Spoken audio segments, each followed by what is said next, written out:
Do you ever read those show notes that I upload with the podcasts that have like no, sometimes I did like a couple of times, but I don't know where to find them.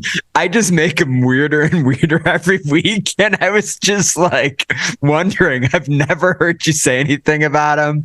And I'm like, I never read podcast show notes. So like, I'm not surprised nobody else has. But the one that made me laugh was 5325. Follow Roth's eyes as they look to your thighs. So you heard it here, folks. Read the show notes. They're fucking weird. Welcome to Backtracking, the show where two old friends take a second listen to influential bands' catalogs, track by track. I'm Roth Bagdasarian. And I'm Dan Fiden. We'll be taking this journey together, providing context, both personal and historical, on some legendary bands. For our first season, we've picked none other than Rush. The office door closed early. The hidden bottle came out. Today on Backtracking, suddenly ahead of me across the mountainside, Rush's 8th studio album, Moving Pictures, shoots toward me 2 lanes wide.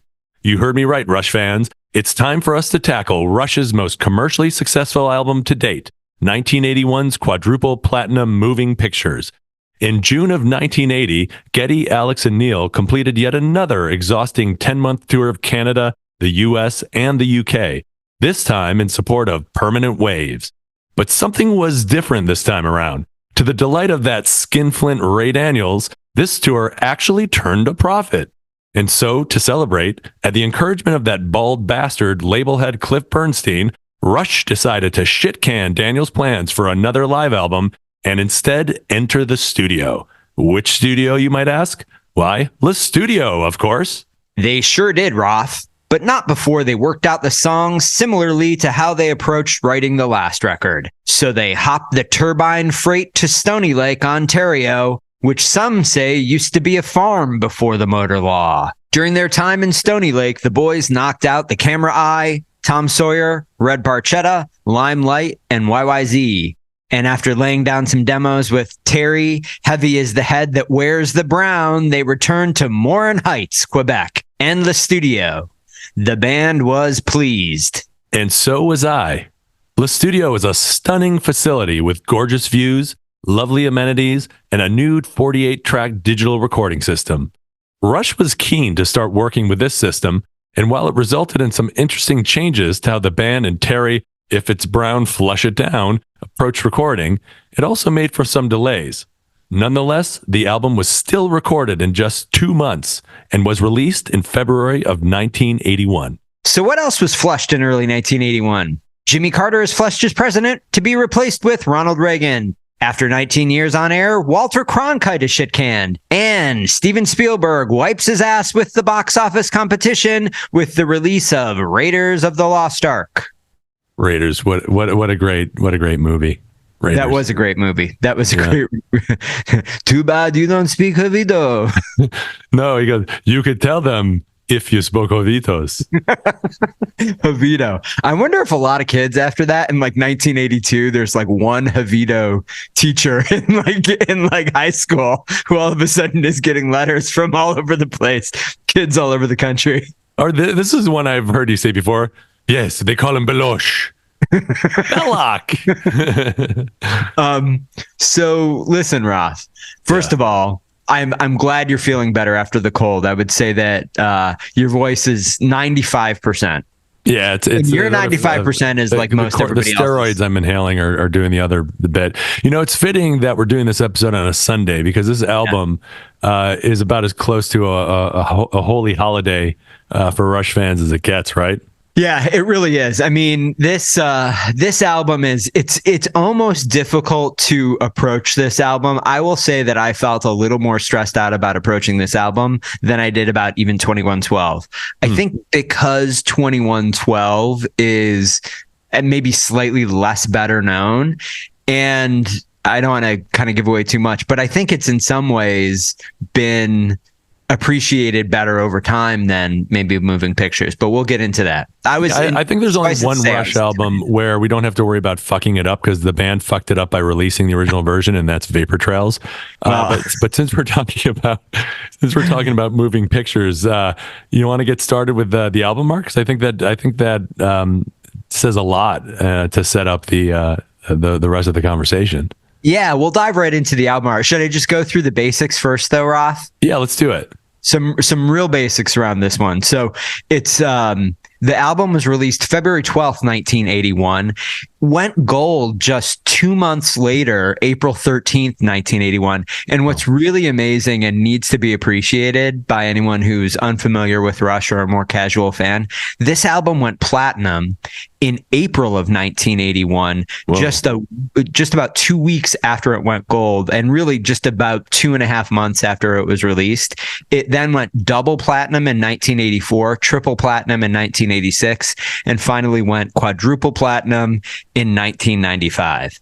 Jeez.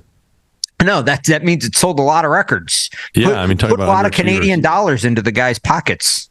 Yeah, and I wonder how this correlates to the size of Neil's car collection. I would suspect that there is some strong correlation there. I also, we'll get into that when we get into Limelight, but I think it's interesting that he's, even before, while they're writing songs about this record, he's grappling with stardom a little bit. Yeah. And little did he know that the album that song would appear on would kind of rocket him into a level of stardom that was substantially larger than what he had before. Oh, so I just can't wait to get into this because there's so much meat to this album. So the album cover, super iconic. Yes. I'll describe it briefly to our listeners. It was shot. It was a still image shot in the very front of what was called it still is called this, the Legislative Assembly Building of Toronto, which is in Queen's Park, Toronto. And it features 3 paintings being moved into what appears to be a museum. The movers are wearing red jumpsuits. The 3 pictures that are depicted in it, the very first one is Starman, which is very interesting. And you know what's also interesting about that picture? So Bobby King, who portrayed Starman in that famous Starman logo from 2112, who was also the Magritte character, which, by the way, Hugh Syme referenced that character in Hemispheres as the Magritte character. So you know how you were saying, really? Yeah, that's how he actually characterized it. Huh. So Hugh Syme was going for that Magritte aesthetic, you know, the apple in front of the guy's head. That shows you how artistically illiterate I am. I don't know the name of it, but he actually used that. So Bobby King is actually moving that picture of his own picture. So that's kind of funny. And then the second picture is, since you're a dog guy, you want to tell us what it is? Dogs playing poker. Yeah. Dogs playing poker. Are any of the mastiffs in the picture? Do you know? You know what? I didn't examine it that closely, but I will. Okay. I will take that task on. Even French bulldogs. Let's offline that, Roth. So the reason why that picture's in there is that Neil Peart just loves the picture, and he wanted that to be one of the pictures. Oh, wow. Yeah. And then the last one was actually staged by Hugh Syme as well. And that's a Joan of Arc in front of a cross with fire. So that's the third image. So those are the 3 pictures that are being moved. And then watching on from the side, you see a family. From what I understand, I may be wrong about this. So it was photographer Deborah Samuel, who was also the Joan of Arc character. Hugh Syme shot it, but she was the Joan of Arc character. It's her relatives, who are the family on the right, who are being moved by the pictures being moved. So there's like a double entendre there. A triple entendre if you want to also assume they were talking about a cinema kind of evoking the cinema when they were saying moving pictures. Well, actually, Roth, there's more than just an assumption about that. On the back cover, there is a photo of a film camera crew shooting the whole scene. They're shooting a moving picture of the moving pictures and the people being moved by the pictures. And apparently, I didn't know this, but when I did a little bit of research, apparently on tour later, during one of the songs for Moving Pictures, they showed the still of the cover, and it transitioned into the actual film that was shot by the film crew that was on the set. Oh. So the film crew that appears in the back cover actually was shooting footage that day, and they later used that footage in a concert. I mean, it really is stunning how much thought these guys put in to their album art. I mean, as much thought as it goes into the music, and then even the interstitials in the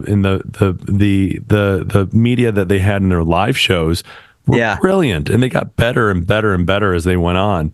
And it really showed the band's sense of humor, their sense of creativity, and invariably they would be part of it. I think one of the first sort of celebrity stand-ins that we see is for The Weapon, where what's his name, Joe Flaherty of SCTV, as Dracula, introduces the song. I will say, Roth, that I think that this is really peak Syme. This is Hugh Syme kind of at his absolute most interesting, most creative. This is not my personal favorite Rush album cover. I'll reveal that when we get to it in a little while, but there's a hint it's later on. But this is an absolutely amazing album cover. So interesting, so cool.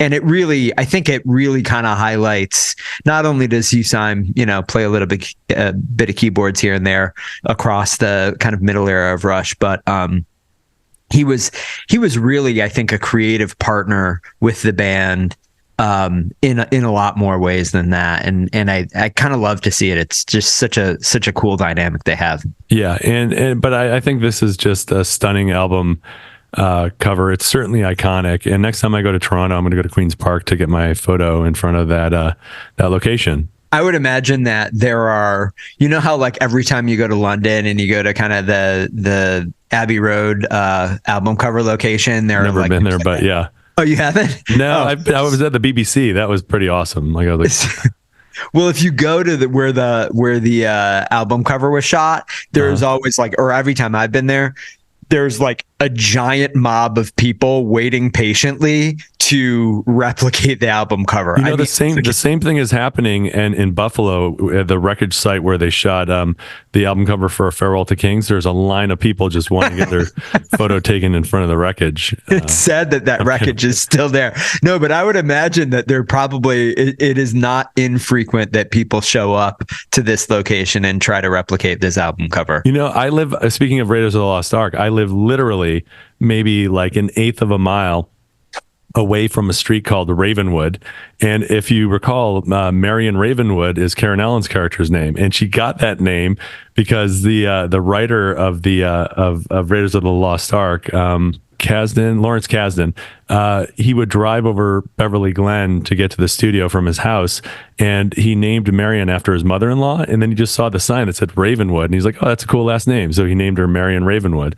And I don't see anyone taking their picture next to that Ravenwood sign. It needs to be more famous than it is. That was a pretty There's only like 3 houses on it. It's a small little cul-de-sac. You're giving everyone a sneak preview of Backtracking Spielberg. There's no reason it has to be bands, although that's what we say in the intro. So that's a great album we're cover. Gonna have to change that intro. Well, listen, I think we're in agreement. It's just such a great album cover.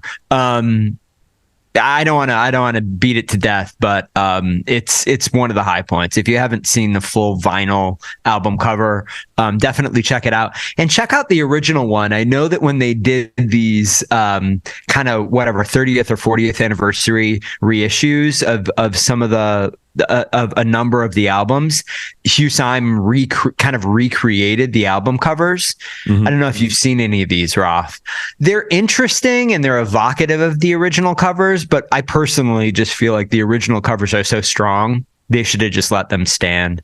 I agree, but it's funny you say that, because I was thinking, when you're looking at the 40th anniversary album cover, I really credit them for at least taking a stab at redoing it, and sort of reinterpreting it so many years later, rather than just polishing up what they had. It's kind of like, obviously the motivations were probably significantly different, but John Waters recently released Dark Side of the Moon. It's vastly different. It's a vastly John different... Waters released it? That must be wild. John Waters. Dark Side of the Roger Moon. Waters, sorry. I always get them confused.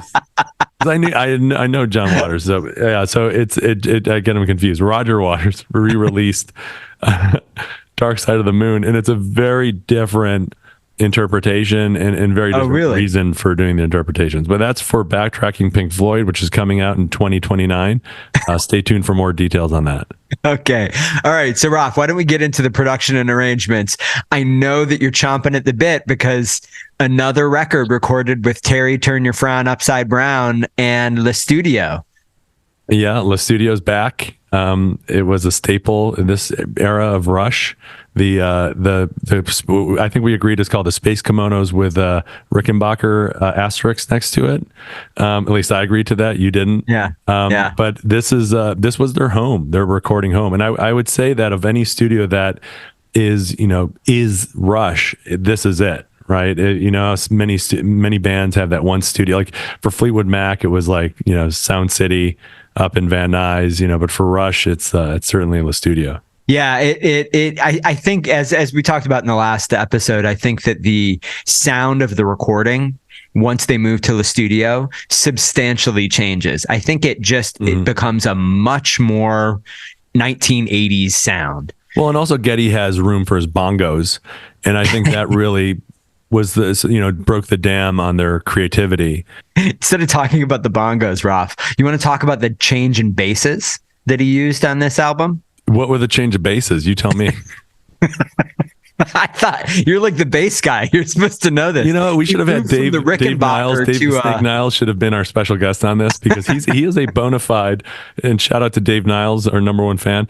He's a bona fide like Rickenbacker collector, bass collector. Really? So, like he's a true like Rick expert. So from what I was able to find out here, Geddy switched on this album from the Rickenbacker 4001 to a Fender Jazz bass, or maybe went back to the Fender Jazz bass. Yeah. But in my estimation, and maybe I'm just kind of reading into it or listening into it, I actually feel like the bass sound on this album is substantially different again from Permanent Waves.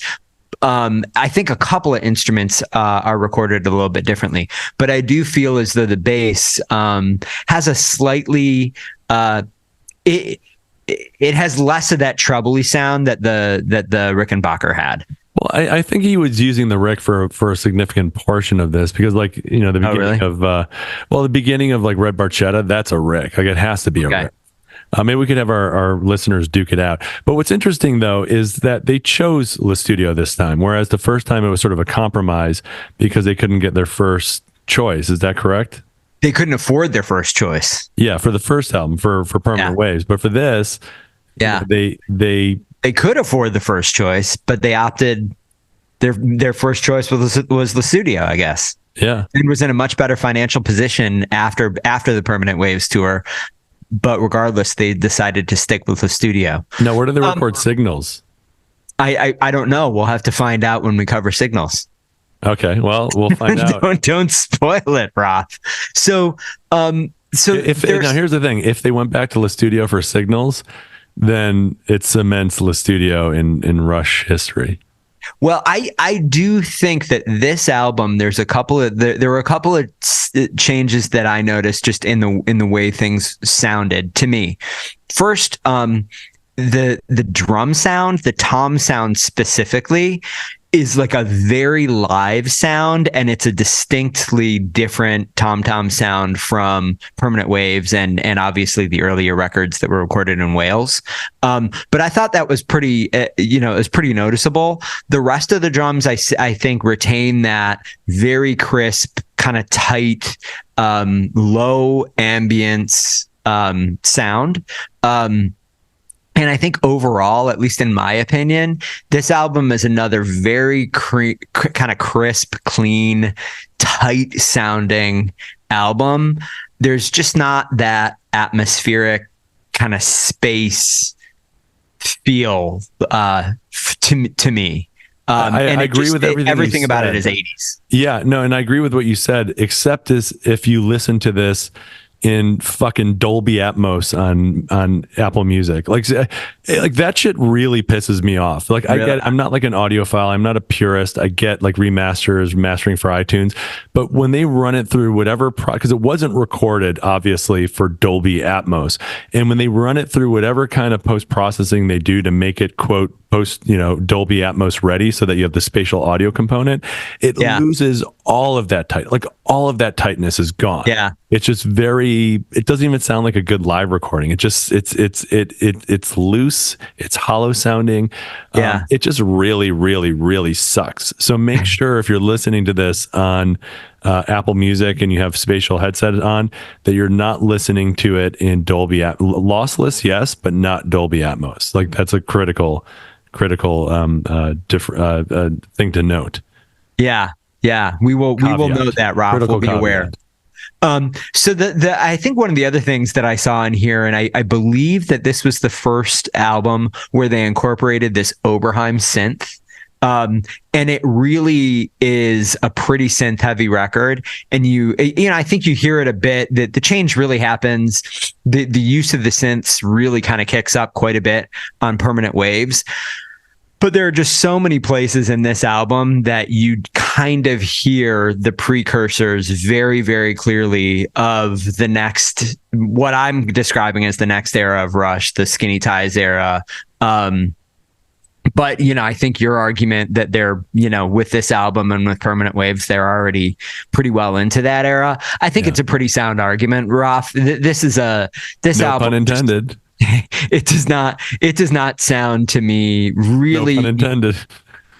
It doesn't sound to me at all like the same band that was recording, Hemispheres.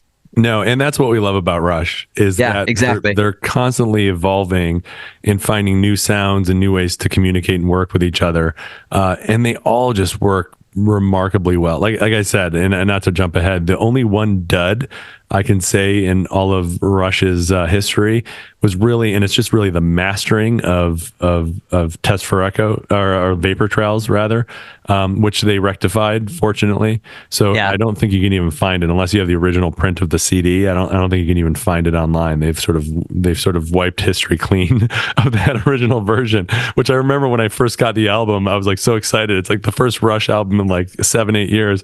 And I was like, what the fuck? like seriously, it's like all bass. It's like boom. I'm like, what the that's all I thought was like, what the fuck? All right. So Dan, why don't we jump into this first track? It's probably one of the more obscure Rush songs people haven't really heard of. Ralph, I've always said you're a modern day warrior with mean thighs. So I think it's time to listen. Follow his eyes as they look at his thighs. Dan and thighs, folks. So this first track, Tom Sawyer, super iconic. There's only one place we could start this clip. So let's listen to it now.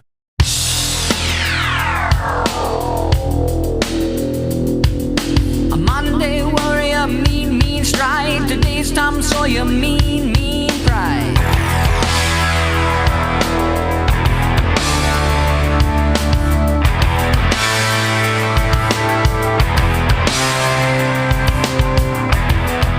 Wow, Ralph. You know what? I'm just going to say it up front so I don't belabor it later. It's a 9. It would have been a 10 if they didn't fade out at the end. But 4 minutes, 33 seconds, Lee Lifeson music, Peart Pai Dubois. I don't know if I'm pronouncing that right, but he shows up a couple of times over their career co-writing lyrics with Neil Peart. And the idea for these lyrics apparently originated from him. So maybe we should talk about the lyrics up front.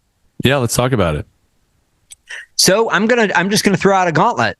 To be honest with you, kind of weak lyrics, actually. I think of all the lyrics on this album, I think that Tom Sawyer's lyrics are the weakest. So I'm really questioning what this Pai Dubois guy brought to the table. I'm not inspired by these lyrics. Rafi, what do you think? I agree with you. I absolutely agree. Now, musically, which we'll get to in a second, I disagree. But lyrically, yeah, there's not much to it. It's sort of a lyrical tableau. It's not really, it's neither here nor there. It fits the song, there's a lot of very memorable lyrics, in the way they intertwine, like especially the way Geddy sings it with the music are super, super, super iconic. So in that respect, the lyrics are a success, but they aren't really telling so much a story as expressing a feeling, which we discussed that last time, right? Rush moved away from the narrative, moved more to the abstract. This is probably the pendulum going way off to the abstract. The only lyrics that I would say are probably a little more esoteric on this album are probably YYZ, but we'll get to that too. Yeah, I just found the lyrics to this song, they're somehow, to me, simultaneously preachy and opaque. So they just have a very different feel to Neil Peart. I think, as we talked about previously, I really was moved and fell in love again with his lyrics to Jacob's Ladder, which I think are very impressionistic. I think there are additional impressionistic lyrics that show up on this album that we can talk about later. But his other kinds of lyrics tend to be a little bit direct on the nose and kind of messagey or preachy, or they tend to be story songs, right? Where he's telling a real narrative. This one is kind of a weird combination of those. And again, because they seem so idiosyncratic compared to the rest of his kind of oeuvre, I'm going to kind of attribute at least some significant part of that to his co-writer on the lyrics. But I found these to be more tonal, more about wordplay and cleverness, and just not quite so much about the content behind them in the way that I think Neil Peart's lyrics tend to be. Yeah, and this is probably about as aggressive as the band gets lyrically, with the exception of maybe Working Man. And towards the end, where he does the whole Exit the Warrior, Today's Tom Sawyer, it's probably the closest they've gotten so far to rap, which if you recall, I mean, I vividly remember when Roll the Bones came out, and when there was that little rap in Roll the Bones. Let's not talk about that. Can we not talk about that? About it. So I'm still upset about it. There you go. So case in point. But this was sort of like the first time you sort of heard like scat / rapping, which would have been like very early in the zeitgeist at the time. So I'm sure the guys would have heard of like Rapper's Delight, and anything that was coming out of hip hop from New York at the time. I'm sure they would have been exposed to it to some degree. I don't know if that's what drove this, but this is the first time you kind of hear that, speaking in rhythm, rap type of sound in Rush music. But one of the more aggressive songs, musically, but also lyrically as well. Yeah. So do you want to transition into the music? Yeah. So, I remember seeing an article with, or an interview with Neil Peart, where he was saying, Tom Sawyer is like really, really hard. Like, it's not an easy song to play. And it isn't. I mean, this is when you think of air drumming of any band in history, this is the song probably is the most air drum song in music history. I didn't say rock music, in any music history.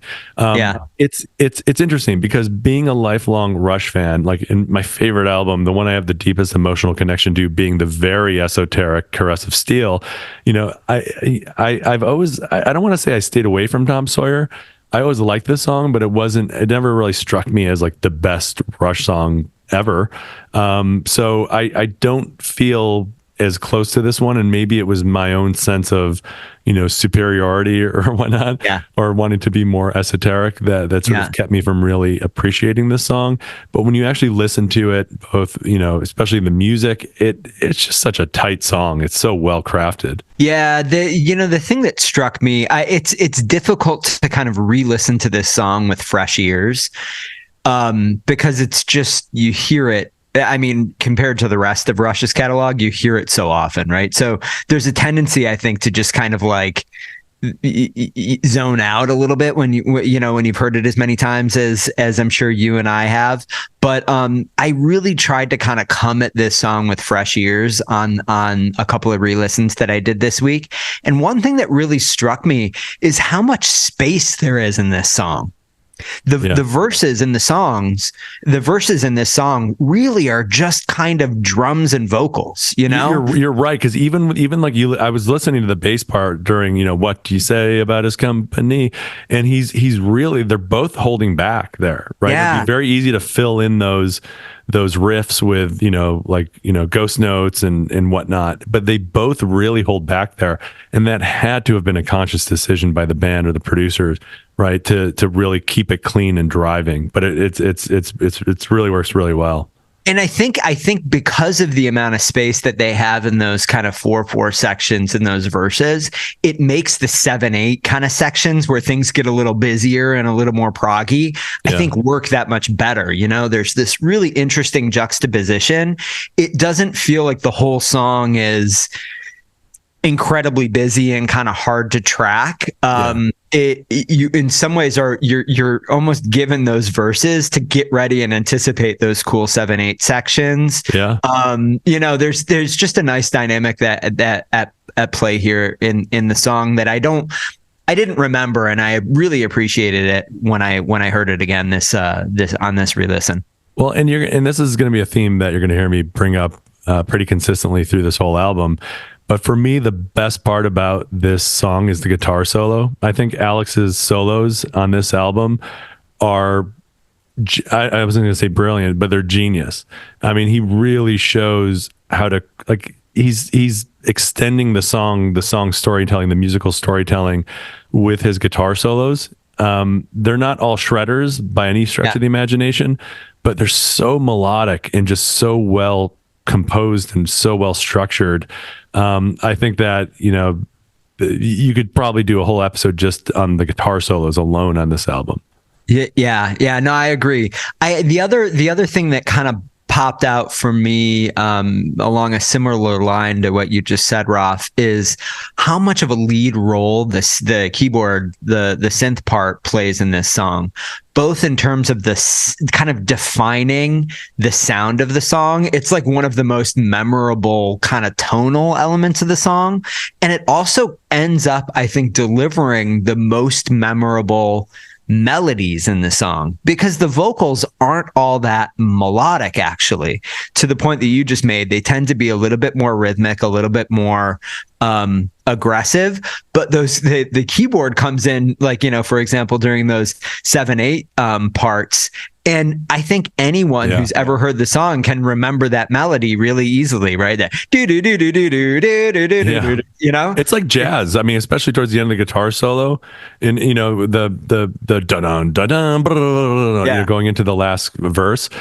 One of the most iconic sections of any Rush song, right? That's where Neil's doing all the tom fills, and I mean, it is jazz almost. Like I don't know how much of that was composed, and how much of it was really sort of ad-libbed on the spot when they wrote the song. I mean, obviously they'd played the song before they recorded it, but when they wrote the song, it's just I think you could call this song a tour de force, a bona fide calling card for the band, because it does have, all the elements of what we come to think of as being Rush in a single song. It doesn't have every aspect of what we know and love about Rush, but I think the most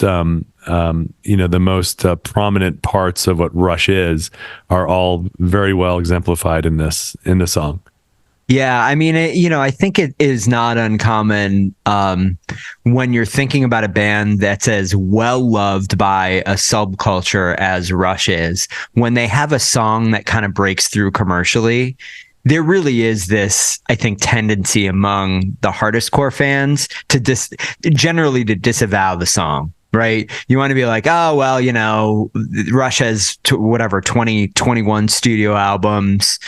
Tom Sawyer's fine, but you really gotta, wait until you listen to the Necromancer. You know what I mean? Like that's kind of like what I think that happens across a number of fandoms.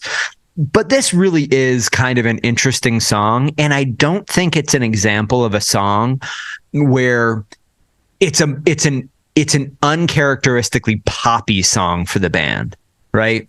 Mm-hmm. Which I think sometimes can happen, right? If I'm going to hop over to Genesis for a second, there is somewhat easy one to pick on this way, but it's kind of like if you say like, we can't dance is like, like that is in some ways that's like a very uncharacteristically Genesis song. It's just by that point in their career, they'd gotten very, very poppy, and there's not really very much that song doesn't have very much to do with anything that happened in their earlier part of their career. Yeah. This song, I think, is slightly more poppy than some other Rush songs, but it is by no means their most poppy song across the catalog. I mean, it's a pretty kind of challenging, unusual song for a radio hit. Yeah, it is. And it was a radio hit. I mean, it was a radio hit. It still is. I mean, it's probably played in regular rotation on classic rock stations. Two for Tuesday, Rush. Yeah, 97 Rock, 96.9, Snort Norton. But yeah, so I mean, I don't know if we're ready to segue. I mean, a lot's been written and spoken about Tom Sawyer, and I think we've offered our opinion here for posterity. But I would say the next track is definitely one that, like, when I pick up this album, I'll either start with this one or Limelight. But this next track is called Red Barchetta. That's how Geddy Lee announces it in the show. This one is called Red Barchetta. I strip away the old debris and hides a shining car. 8 billion red Barchetta from a better vanished time. We'll fire up a willing engine, responding with a roar. Tires spitting gravel like a hit, my weekly crime. All right, Roth, Red Barchetta, 6 minutes. Seconds. Yeah. 6 minutes, 6 seconds. Lee Lifeson music, Peart lyrics. Awesome song. It is. And first thing that strikes me about this is that Neil was always a fan of silver cars. So it's odd that they would choose red for the Barchetta. Well, maybe he developed his silver car his fandom later. Although, listen, he references a gleaming alloy air car in here. He did. Maybe that alloy is, he's talking about kind of a silver car. Yeah, we don't know that he is, I mean, it had to be a single syllable color. So red, green Barchetta, blue Barchetta is too cutesy with the alliteration, and red cars are typically sports cars. So that's, I think I'm reading way too into this. I think so. But so we are back to, if we're going to get into the lyric, we're back to a very traditional storytelling Neil Peart style here. Yeah. It is a slightly sci-fi story, but it isn't an overwhelmingly sci-fi story. Yeah. And I think what's interesting about this turn in his lyrics, Roth, is it's a story song by Neil Peart. It's a sci-fi song by Neil Peart, evocative of what he did in the earlier eras of Rush. But it doesn't have some big, heavy anti-authoritarian message or anything like that. It actually has this very sweet, kind of wistful, romantic feel to me. This is although the setting is kind of this sci-fi story, I think it's fundamentally a song about a kid being a kid, having a cool relationship with his uncle, and remembering these, this kind of illicit fun that you're, in some ways allowed to have as a kid that normally when you grow up, you kind of, you're not as free to have, if that makes sense. Yeah. And, it took me years of Googling motor law before I realized that this was fiction. I was like, is there some Canadian motor law? And it is sort of, it's funny because Jay Leno, in Jay Leno's Garage, he always talks about it, how he's a big proponent of electric vehicles, especially for daily drivers, for climate pollution related reasons. And he was saying, someday you're going to have, your gas powered car, you take it out on weekends, right? And that's kind of what this is. And I assume what the motor law has something to do with, older, internal combustion engines might have been restricted, or, you're not allowed to drive them, or you can only drive them on certain days, or whatever it may be. But yeah, that's what this is. The only thing that's sort of confounding about this whole story is that this alloy air car seems to be like fucking gigantic, right? Because it can't cross a bridge. So I'm wondering, like, what the hell is this alloy air car? Like, why does it have to be so big? And we We I don't get never the really question thought about answered. the logistics around that. I assumed it was a one-way bridge, and he kind of crazily cuts in front of another car coming the other direction, gets across the bridge, and the air car has to stop for oncoming traffic. But it's 2 lanes wide, right? A gleaming yellow air car shoots toward me 2 lanes wide. So why is it 2 lanes wide? You know, maybe we can do a special bonus episode where we get one of those traffic reconstructors, you know, these people who do maps after there's a traffic accident to figure out what exactly happened. We can have them kind of plot this song out like it was an accident and tell us really the logistics of Or how get this Elon all Musk played on out. and be like, what would there be any circumstance where you'd want to build a car that's 2 lane wide? Like in the future, is there a reason? Because it doesn't seem like any auto manufacturer doing that. Again, I think we might be reading too much into this. But it is a sci-fi fiction story. Probably takes place, you know, maybe 2024 from when the song was written. But it was hearkening to a future, which is not too far off the mark, if you ask me, where, you know, internal combustion engines are restricted in some way. And this is the story about a nephew and his uncle, you know, taking this car out for a ride. Yeah. I think it's at its core, this is a very sweet, you know, PG story in the guise of a little bit of a sci-fi kind of prog rock lyricist. And it's very nostalgic. I mean, it's a song about nostalgia is what it is. Much in the way, and I made a point about this with the 2112 circuit board, how it wasn't like weathered, like where he is sort of doing this sort of weathered, in terms of memory, a sort of a weathered future where he's going into the future and reminiscing about a time in the past, which would be our present time, or the present time when the album was recorded in 1980, 81. Yeah. So do you want to get into the music, Ralph? Yeah. This, you definitely hear the Rick sound in the opening bass part. That Geddy's playing over the harmonics, over Alex's harmonics.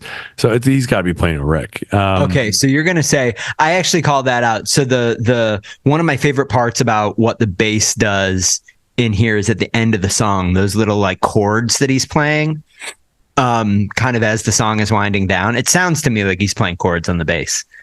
Yeah. And right? Uh-huh. Anyway, I do think that it's a rockin' song in many respects. It's a longer song. I mean, it's 6 minutes, 10 seconds long. So it's not like a short song. It's up there with some of their, some of the earlier, more proggy kind of songs. Yeah. I don't know. I can't remember how long Jacob's Ladder was, but it's probably about the same length.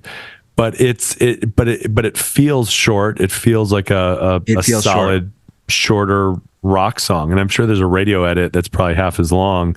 That you probably wouldn't miss much from it, right? If you listen to the radio edit.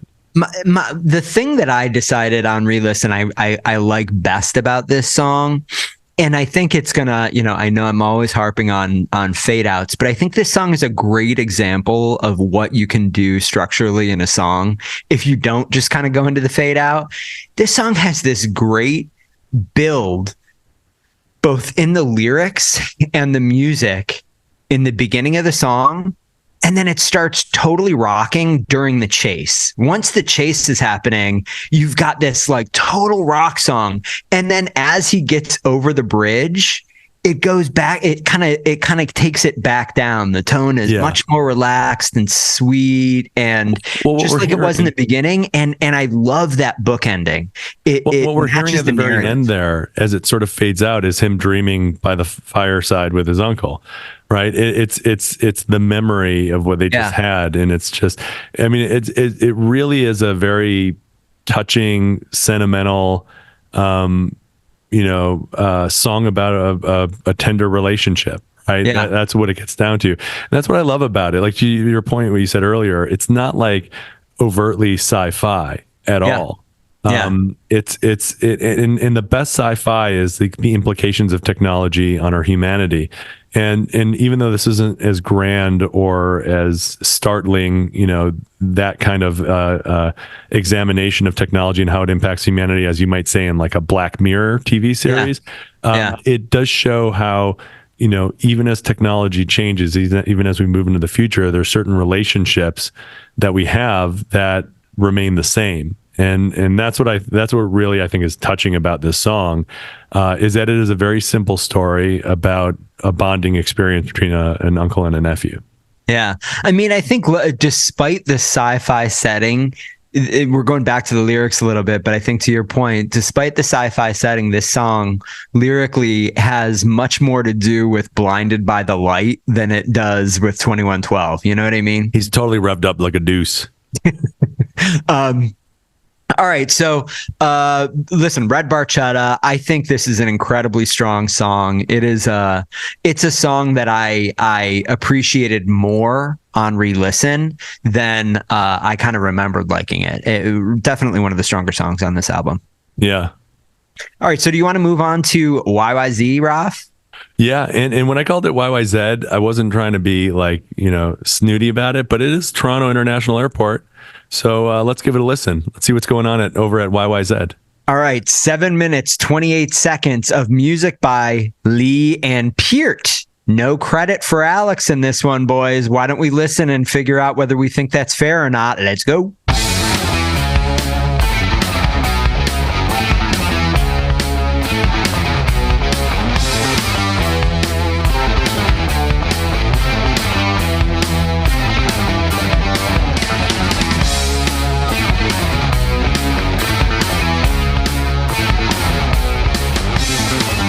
So yeah, this is another one of the songs that feels shorter than it actually is to me.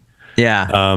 It was. I remember I learned this bass part when I was taking bass lesson from Mike Moser, and I remember shout out Mike Moser bass, Mike Moser bass at gmail.com, everybody. He teaches his primarily jazz guitar, but phenomenal teacher, really great guy. And I remember he transcribed the riff for me, and this was one of those songs that like in middle school, like I would come into like the orchestra rehearsal, and I was playing the upright bass, and Seth Haran, another bass player, very accomplished bass player, was also there, and be like, hey, can you play YYZ? Yeah, but can you play it up to speed? So this was sort of like the holy grail of technical achievement back in the day when we were in middle school, about like, could you play YYZ or couldn't you? Speaking of Seth Haran, this is a very circuitous back to Rush thing, but my recollection is that Seth was in the band Vertical Horizon for a while. He was, yes. Yeah. Okay. So Seth was in Vertical Horizon. You know who recorded with Vertical Horizon late in his career? Geddy Lee? Neil Peart. Did he really? Yeah. Yeah. But I don't think Seth was in the band at that point. But yeah, I read that in, I don't know, some book that I was. Did he like play on an album or something, or what did he do? Yeah. No, he just guest drummed on like 2 songs or something on one of their records. Oh, wow. Yeah, pretty interesting little connection there that we have to actually, you know what that means, Roth? What? We are 2 degrees separated from Neil Peart in bands, because and I we recorded some songs with Seth in LA. That's right. In the Bridge. The Bridge. Seth was in Vertical Horizon, who recorded with Neil Peart. Wow. Okay. Cool. Yeah, you know what that gets us, Roth? Fucking nothing. That gets us nothing. not even an extra listener. That's right. So, but to get to your point on this, I think that this is, when I re-listen to this song, I feel like this is Rush in their moving into a later era of their career with a very different approach to songwriting. Almost trying to do a prog epic instrumental from their first era. But what comes out is this incredibly taut epic. There is just not an ounce of fat on this song. You know what I mean? It is just so consistent, tight, it really moves, even though it's, relatively long for a pop song, 7.5 minutes long. Yeah. It just, when you listen to it, it doesn't feel like there's any fat on it at all. Whereas I think you could probably go back and listen to La Villa and say, yeah, it's an amazing song, but it doesn't really, I think, have the ambition to be tight and taut like this one and lean. I think that the meandering and exploration is a little bit of what you kind of want out of a song like La Villa. This song just doesn't have any of that. It just feels like there's a motor propelling you through the whole thing. Yeah, it does feel that way. Let's talk about the lyric. I mean, it's really just a title. So we alluded to this earlier. It is the call letters for Toronto Pearson International Airport, YYZ. And the rhythm of the song on which they sort of base the entire song off of is the Morse code for YYZ. So it's da, da, da, da is Y. So it's go da, da, da, da, da, da, da, da, da. Da, da, da. So da, da, da, da is Z. So it's YYZ. That's where they come from. So that's the opening rhythm. And that's what they base the entire song off of. Is that not mind-blowing, Dan? It is. It's totally mind-blowing. One other thing that kind of popped out, this is the last thing I'm going to say about YYZ. It's there's a section in here that kind of has, I couldn't quite put my finger on it, but it almost has this like ethnic music vibe, but I couldn't really place what that vibe was. It almost this guitar solo, right? Like a Phrygian mode guitar solo. Yeah. It in some ways it felt like a little Middle Eastern or like Eastern European or something. I couldn't totally follow it, but it just gave me this interesting, again, vibe. Yeah, it's actually in Mixolydian. So that's probably why you have that feel. So he used the Mixolydian mode, which is a type of scale for that guitar solo, and it does give it an exotic kind of sound. And then on top of it, Neil's using a trigger for like glass breaking, right? Yeah, that's right. And I think that's sort of the first use of a trigger that I can think of in their catalog. He actually gets way into them later in the synth era, but I mean, you've heard in earlier Rush songs, you hear sound effects and birds and explosions. And we've talked extensively about how some of the explosions in the early ones and things like that sound a little cheesy. But this is like clearly like a MIDI drum trigger. I actually don't know if they were MIDI back then, but like this is a MIDI drum trigger and you really, really notice it in this song. Yeah. And what I'm curious to know is if they have if the musically each of these sections has meaning, right? Or some like analogy, like the obviously the Morse code is the call letters of YYZ, so this could be like the control tower, but then it gets into this very sort of frenetic is that just the hustle bustle of the airport, just like they did with La Villa Strangiato. Each musical theme actually had a direct analogy to part of Neil's dream, or not Neil, Alex's dream, right? So I'm curious to know if they had certain things in mind that when they were trying to musically articulate certain elements of an airport. Yeah, I don't know. I don't know that we'll ever know. And then we get after the guitar solo, we get into that synthesizer pad, right? Is that like the planes taking off, right? The majesty of taking flight, I mean, it sounds like it, but we may never know. Yeah, it's a really, I think it's a very different kind of a proggy instrumental than the earlier ones, but it's really, really great. It's tight. It's one of their most memorable songs. I think at this point, it's one of the best loved Rush songs. I think they play it in essentially every live set on every tour. I think they've played YYZ, or at least sections of YYZ. It's incredibly well loved by the fan base. So Roth, side A of Moving Pictures. There it is. Yes. Is this one of the strongest single album sides in Rush's catalog? Without a doubt. I mean, it's only 3 songs, but without a doubt. And I will say, though, there's some really, really strong side ones when we get to, Power Windows, Hold Your Fire, Presto. So it's not like they did it here and then they didn't do it again. But for only 3 songs, oh my God, like you could call this the trifecta of Rush. And they just happen to be next to each other on this album.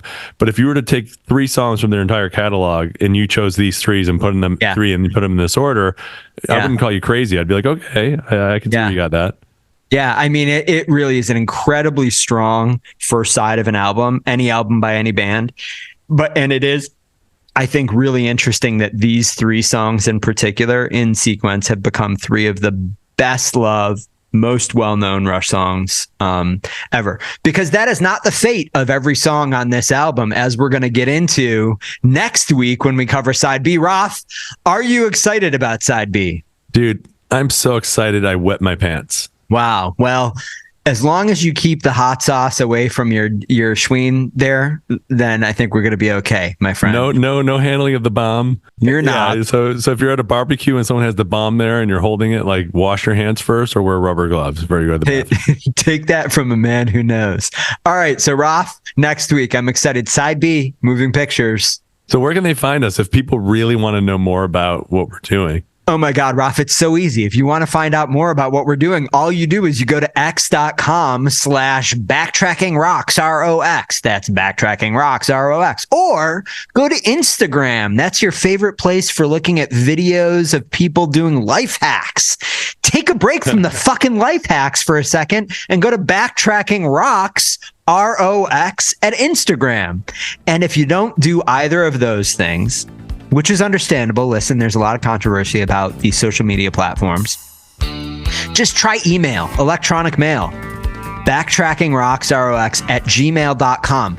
I will answer the email, or Rafi will answer the email, but we will answer the email faux show. And only one of us will be a dick about it. I will be a dick about it. You're going to have to write to find out. Trying to say that I'm going to be a dick. Roth, that may be true, but it is unkind. Well, this has been great, and I can't wait to tackle side 2. And one of the great things about having this cold is I've been able to do for my kids the honk cat. You know, the cat that goes, oh, oh. Speaking of Instagram. Anyway, I have no idea what you're talking about, Roth. We'll see you next week. You're clearly Backtracking podcast featuring Rush. Bye-bye.